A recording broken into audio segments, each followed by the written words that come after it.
The question is that the words proposed to be omitted stand part of the question. I give the call to the member for Warringah. Thank you, Mr Deputy Speaker. I rise to support this bill. The Treasury Laws Amendment, More Flexible Superannuation, gives effect to the 2019-20 budget measures designed to give greater flexibility to Australians over 65 with their superannuation. Concurrently, if you're over 65 years of age, there are caps on the maximum concessional before income tax and non-concessional after income tax contributions you can make into your super each year. To give effect to more flexibility in the super system, this bill amends the Income Tax Assessment Act 1997 to enable individuals aged 65 and 66 to make up to 3 non-concessional superannuation contributions under the Bring Forward rule. The current non-concessional superannuation contributions cap is $100,000. The associated regulations will increase the cut-off age for spouse contributions from 70 to 75, and they also increase the age from 65 to 67, at which the work test starts to apply for voluntary concessional and non-concessional superannuation contributions.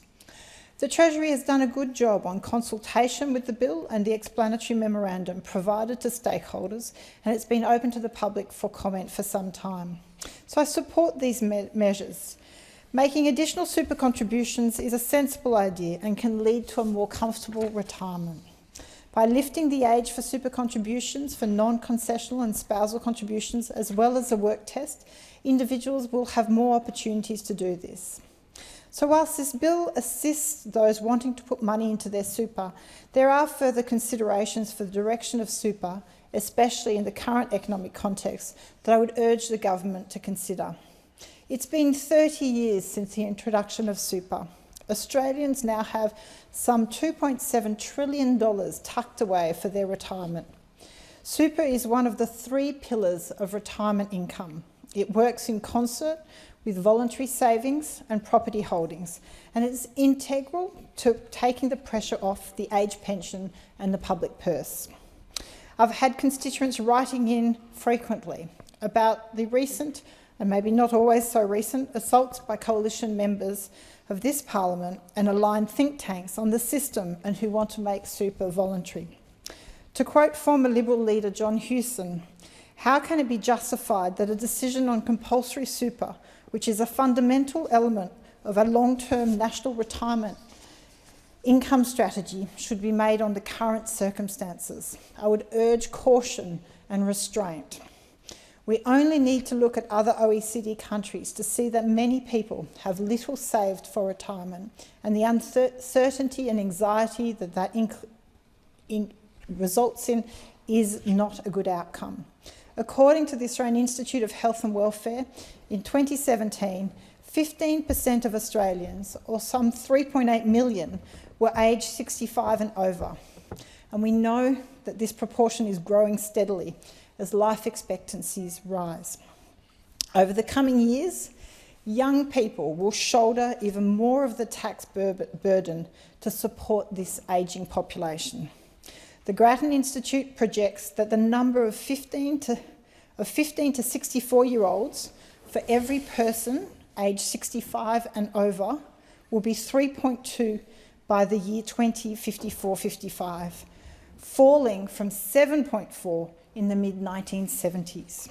Without compulsory super, this trend would lead to poor quality of life for a whole generation of young Australians who will be called on to shoulder even more of the age pension costs as our population ages.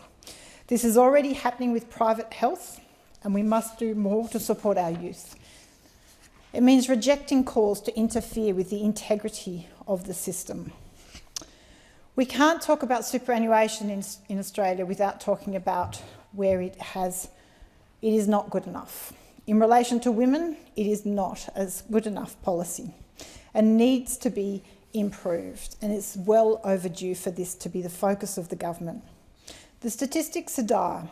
Women currently retire with 47% less superannuation on average than men.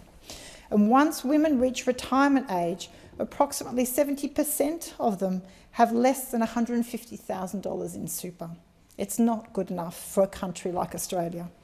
And 40% of older, singled, retired women live in poverty and experience economic insecurity in retirement. Women over 55 are the fastest growing demographic of the population for homelessness. The issue starts early in women's working life. Women take on average 5 years out of the workforce to care for children or family members. According to the Workplace Gender Equality Agency, it's during these years when many women are balancing paid work with unpaid caring responsibilities at home that the gender pay and super pay gap begins to widen considerably. There are solutions, Mr Deputy Speaker, and this problem is persistent and baked into many of our social and economic policies, and it is time in 2020 that the government address these issues. Just like long-lasting problems, the solutions have been discussed at length, and they are there for an ambitious government to take on. By amending the paid parental leave scheme, we can increase female workforce participation and decrease the wage and super gap. Australians are currently able to access up to 20 weeks of parental leave. Now, this is well below the recommended amount, as suggested by the World Health Organization, of 26 weeks, and it's well below the OECD average of 55 weeks, which should move to parity with our international peers. Parental leave itself must be more equitable. One of the big problems is, of course, that 99.74% of parental leave is taken by women. I would be curious to do an analysis of all the male members of this parliament of how many took parental leave. We need policies that support men who want to take time out to take care of their children. We have other levers at our disposal. The childcare subsidy works directly to increase female participation in the workforce, reducing the gap, and it is the main way the government can assist families with childcare costs. But many women are finding the loss of benefits, like family benefit and the Medicare levy, as more hours are worked, as a disincentive to further work. Increasing the childcare subsidy would overcome these disincentives and increase workforce participation. The benefit to the wider economy would be substantial. The Grattan Institute projected that it would boost GDP by $11 billion annually and result in $150,000 in higher lifetime earnings for the typical Australian mother. This should be the priority of the coalition government. According to the Australia Institute, if we took it one step further and emulated the Icelandic free childcare and world-leading parental leave scheme of 3 months for either parent, shared equally and equitably, then Australia's GDP would be $140 billion more, or some 7.5% higher. Now, I get a lot of feedback on this issue from my constituents in Warringah, and we're coming up with solutions. A local business called Super Rewards is fusing e-commerce and tech to try and solve the women's super gap.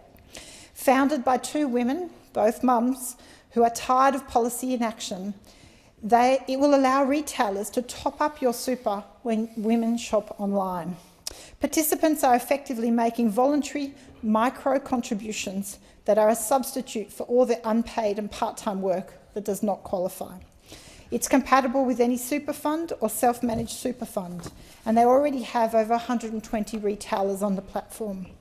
By combining government policy and private sector ingenuity, we can make sure that women all over Australia have a safe and comfortable retirement. There is one more issue, Mr Deputy Speaker, that I do need to raise today in relation to the super system, specifically compliance. The government earlier this year raised and extended an amnesty to businesses who had not paid or incorrectly paid super to their employees. Employers have had a 6-month window until 7 September 2020 to disclose, lodge and pay any unpaid super guarantee amount for their employees. Employers can claim deductions and not incur administration charges or penalties during this amnesty. But there's a catch. Paradoxically, the amnesty may lead to many businesses being forced... Member for Warringah, the debate is interrupted in accordance with Standing Order 43. The debate may be resumed at a later hour. And I call the member for Warringah. Thank you, Deputy Speaker. So employers can claim deductions and not incur administration charges or penalties during this amnesty. But paradoxically, the amnesty may lead to many businesses being forced to pay significant fees on superannuation which they have not paid, as late penalties are crystallised on the completion of the superannuation statement form. If you do pay the super but do not complete the SGC form, you incur nominal interest until it is completed. In many cases, businesses have paid super but not been aware of the requirement to complete the form, leading to penalties in the tens of thousands of dollars accruing over time. There is no discretion given to the Australian Tax Office in these situations to waive these costs. Regrettably, I've written to the Treasurer on this, but have not received any advice as to whether it can be rectified. I would urge the Treasurer to look at this question, as it is unfairly penalising businesses for an administrative oversight, not a failure to pay appropriate superannuation to their employees. I believe that the penalty is disproportionate to the harm caused, as in most cases the employee has received the correct amount of super, and I worry that it is unfairly penalising businesses around Australia for that administrative error. By calculating nominal interest charge from the date of non-compliance to the lodging of the SGC form, not the actual superannuation payment date, it results in huge costs for businesses that receive poor advice. Finally, I welcome the bill and the changes it makes to the flexibility of the super system. The changes will provide further incentives to stash more savings away for a comfortable retirement. The super system in this way is an essential pillar to our retirement income and policy foundation. Yet we must not overlook that it does leave some, especially women, disadvantaged. I urge the government to go further than this bill and look at policies and private solutions to fix a still deeply unequal system. Thank you.